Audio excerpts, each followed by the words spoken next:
Music director ఆర్పి పట్నాయక్ గారు phone లైన్లో సిద్ధంగా ఉన్నారు. ఆర్పి పట్నాయక్ గారు, జానకి మృతి నిజంగా సినీ రంగానికి తీరని లోటే. ఆవిడతో మీకున్న అనుబంధం ఏంటి? ఎలాంటి లైక్ ఏదన్నా సందర్భంలో ఆవిడ మిమ్మల్ని ఇన్స్పైర్ చేసిన సందర్భం కానీ, లేకపోతే ఆవిడ్ని చూసి ఇది చూసి నేర్చుకోవాలన్న సందర్భం కానీ ఏదన్నా ఉందా? నేను లాస్ట్ మార్చ్ 21 మొన్న 3 months బ్యాక్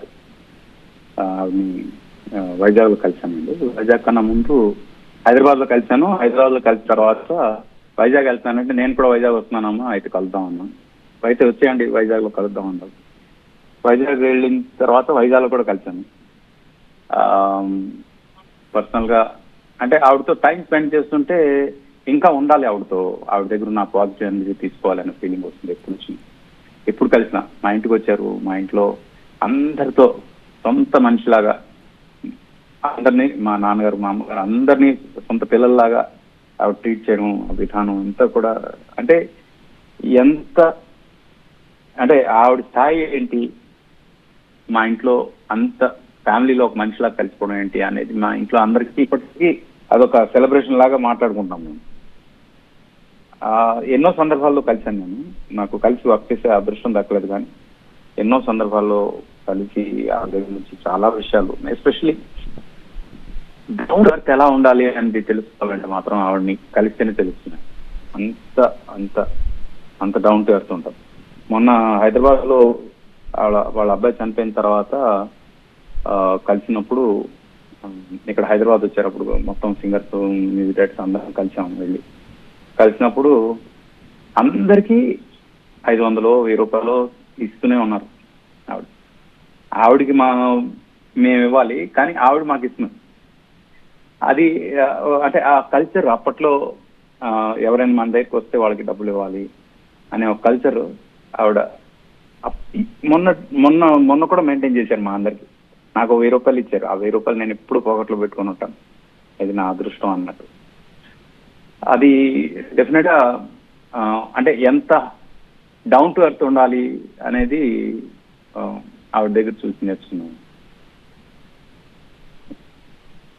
రైట్. అలానే ఆర్పి పట్నాయక్ గారు, మీకు ఆవిడ పాడిన పాటలు ఏది చాలా ఇష్టం? నాకు చాలా కష్టమైన పాట అప్పట్లో రికార్డింగ్ చేయడం, అంటే రికార్డింగ్ చేస్తున్నప్పుడు అప్పట్లో అంటే బ్లాక్ అండ్ వైట్ టైంలో అంత సింగిల్ టేక్ లో అందరు ఇన్స్ట్రుమెంటల్ ప్లేయర్స్ ప్లే చేయాలి, సింగర్ కూడా సేమ్ టేక్ లో పాడాలి. మళ్ళీ రీటేక్ అంటే మళ్ళీ మొత్తం పాట పాడాలి. ఇప్పట్లాగా పల్లవి సెపరేట్ గా, చరణం సెపరేట్ గా, సింగర్ సెపరేట్ గా, ఇన్స్ట్రుమెంటల్ సెపరేట్ గా అలా ఉండేది కాదు. ఒక్క ఇన్స్ట్రుమెంటల్ ప్లేయర్ తప్పు చేసినా మళ్ళీ మొత్తం పాట మళ్ళీ రీడ్ చేయాలి. అంత కష్టమైన ప్రక్రియలో ఉన్నప్పుడు ఇలా పాడేది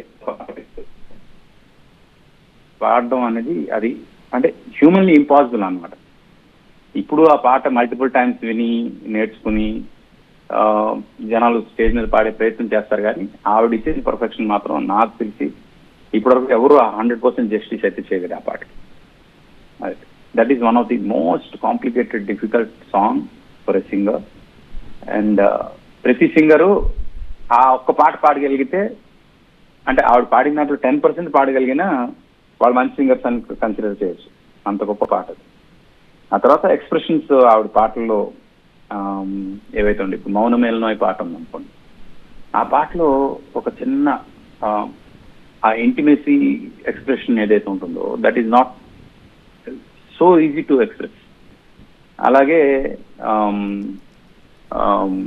మీకు గోవులు తెల్లనా గోపయ్య నల్లనా అనే పాటలో ఒక చిన్న పాపలాగా యంగ్ వాయిస్ ఆవిడే, ఒక నార్మల్ వాయిస్ ఆవిడే, అలాగా ఇది కానీ సువి సువి సువాలమ్మ పాట కానీ ఇలా అంటే I can talk like this for hours together. ఆవిడ పాటలు వింటూ, బాలు గారు ఆవిడ కలిసి పాడిన పాటలు వింటూ పెరిగాం కాబట్టి that's a different experience for all of us and inspiring experience for all of us.